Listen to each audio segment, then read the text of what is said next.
What's up everyone? Today we'll be going through my early top 8 ladder predictions for 2024. And if you haven't already checked out my bottom 10 ladder predictions that I got out yesterday, it would probably make sense to watch those so you sort of have a rough understanding of where I've got the sides for this video. But I mean, you don't have to, I guess, if you don't want to, but I'd recommend giving it a watch. And obviously these are the early predictions. My real ones come out in March. Let's begin from 8th to 1st. And this side I really hope do make finals this season. In 8th place, I've gone for a bit of a roughie. The Gold Coast Suns. I say roughie, but I do feel like a few other people are having them in their finals contention. I think the Suns should make it if all things go their way. They've got a really favourable fixture. The AFL probably want them to make finals. It's their best chance they've had in a while. It's probably the most optimistic people have been towards the Suns heading into a season. We were optimistic last year and they failed and finished 15th, but this time round I think hopefully they can get things going their way. They've got Dimmer Hardwick now, full season to coach. Finally someone that can actually coach them and knows what he's doing. Hopefully they can lead to some early instant success for them and getting some wins on the board early, which they should, because they got, like I said before, an easy fixture. So after round 11, 12, I think they should be on 7 or 8 wins. They have to be in the finals. Like, they have to be well in the 8, I really reckon, if they want to make finals this year. Take full advantage of the start of the year. All the games they've got at Heritage Bank. Their first 2 games of the season are at Heritage Bank as well, and they're playing some really good footy there. They're making it a bit of a fortress and hard to play against. I think they're in a good position even in the future as well, with all the academy selection they picked up in the draft. Dimmer Hardwick believes that majority of their list will be a premiership winning list. So if that's true, who knows what we could see for the Suns, but this is a year sure they'll make finals. 7th place, they've got Port Adelaide. They'll still be a good side. I don't think they're going to be a great side. I think they're going to drop off a little bit. They need to just fix up a few things, particularly like their structure defensively. It's like they're not even watching the game. I mean, against Brisbane and especially the Giants, the amount of times they let loose players inside 50 take marks and have easy set shots for goal, I feel like the Giants probably should have beaten Port Adelaide by more in that game. So they can get lazy sometimes, Port Adelaide's defence, and up forward making some critical decisions and up forward making some poor mistakes. But you know, ultimately, they've still got a really strong core of a list. We've got Horn Francis, Rosie, Butters there. Arguably the best 3 young midfielders in the competition. So one of the best midfields still coming that are obviously going to get better. So I don't really think Port Adelaide are going to be bad or anything like that. I just don't know with Port Adelaide, because it's always like one year they do well.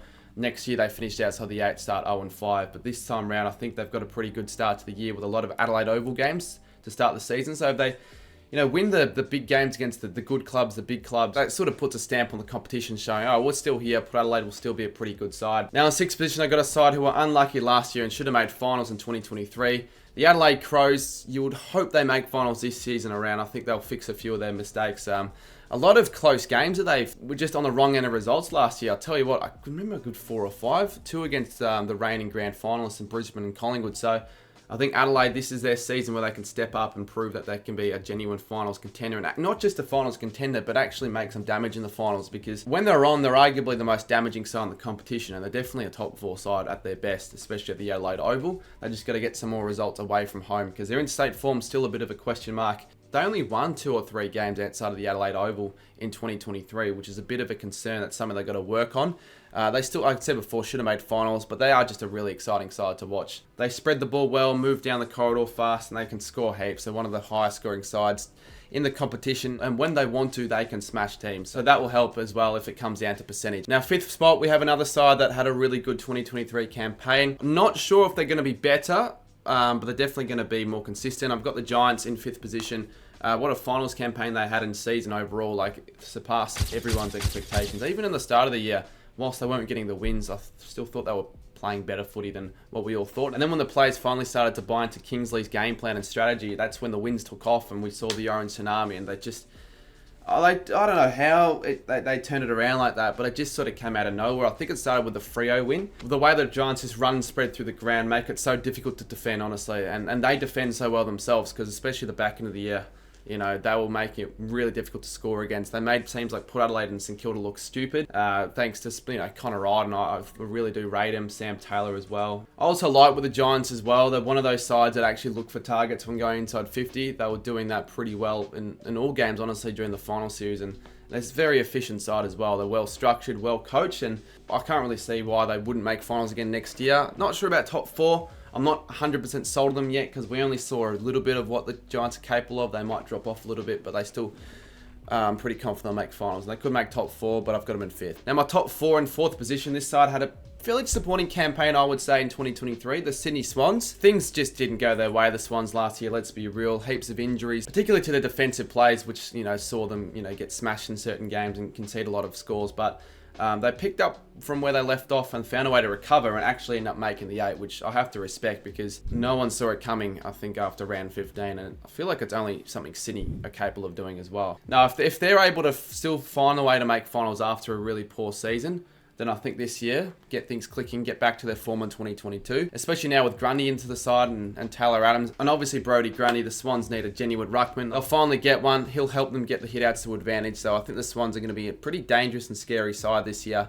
And they started the first game of the season against Melbourne. I think they win that, and from that point onwards set up a pretty successful campaign that should hopefully see them finishing top 4. Now, 3rd position, I've got the Brisbane Lions. I could have had them 2nd. I could have had them 1st. I just have them in 3rd. I throw a few sides around. It doesn't really matter. The Lions are still going to be a really hot and dangerous side to come against, and hopefully for Brisbane's sake they don't drop off defensively, because I thought they really improved on the defensive game at the end of last year. So if they can continue with that this season and just, you know, get on top again with the scoring, which, let's be real, they haven't really got many issues with in terms of scoring, then they should be another power outside, honestly. They're going to be extremely hungry though after last year, so I don't see the Lions regressing. It's not like they got smashed. It was a 4-point loss. They'll be back ready again next year, the Lions. I can't see them dropping out the 4. I don't think anyone's really tipping the Lions out the 4, so they're going to have a good year again. In 2nd place, I've got Carlton. I think they'll push into the top 4 this year.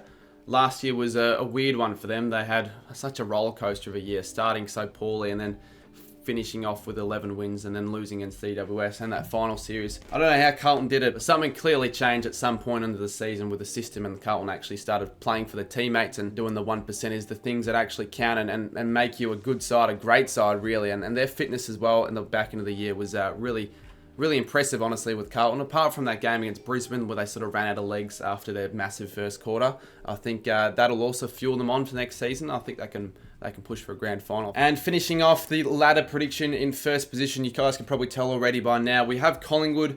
They obviously won the flag last year and the minor premiership, and normally I don't go for back-to-back minor premiers to do it in my predictions, but so far I'm just going to leave it because realistically they're the team to beat. And if you win the flag, you are the team to beat. And I think Collingwood have really no holes at the moment. They're playing just really good footy. Just such a well-coached side. They all play for each other. And you know, the culture down there is probably the best of any club in the competition, which should mean sustained success for at least the next few years. I don't really see Collingwood falling too much at all. Bit of a loss for Dan McStay, but apart from that, they've got a healthy list ahead of 2024, which would mean that they have no issues in climbing up the ranks and getting wins ahead of this season. I think they can end up finishing 1st, but at the same time, it can be really any other side. The positions of the top 4 for mine could change. I think Sydney probably don't finish top 2, but they could change around. I think Collingwood, though, benchmark of the competition, will leave them at 1st place for now. All right, well, that obviously concludes my ladder predictions, at least for now in January, both the bottom 10 and the top 8. So these were my top 8 ladder predictions. Let me know down below, you know, where you have the sides finishing. You can give me the full ladder predictions if you want, or the top 8. It's up to you. And a big 2024. As I said earlier, 45k is the goal. So